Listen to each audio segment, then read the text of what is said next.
السلام علیکم ورحمۃ اللہ وبرکاتہ نحمدہ ونصلی علی رسولہ الکریم اما بعد فاعوذ باللہ السمیع العلیم من الشیطان الرجیم من حمزہ ونفخہ ونفثہ بسم اللہ الرحمن الرحیم۔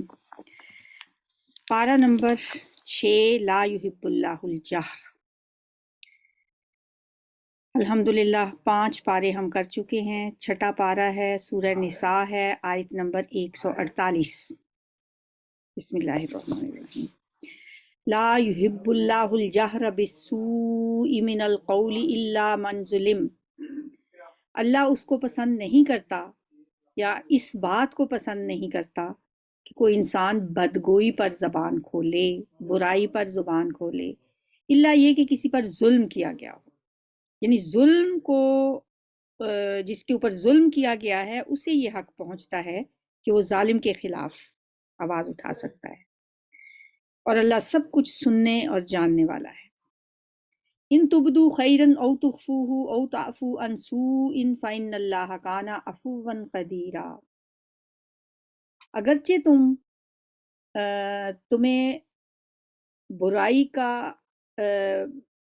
پر زبان کھولنے کا حق ہے، لیکن اگر تم ظاہر و باطن میں بھلائی ہی کیے جاؤ، یعنی صبر کرو یا کم از کم برائی سے درگزر کرو، تو اللہ کی صفت بھی یہی ہے، وہ بڑا معاف کرنے والا ہے، حالانکہ وہ سزا دینے پر پوری قدرت رکھتا ہے۔ فَإِنَّ اللَّهَ كَانَ عَفُوًّا قَدِيرًا، وہ معاف کرنے والا ہے، قدیر بھی ہے، قدرت بھی رکھتا ہے، پھر بھی معاف کر دیتا ہے۔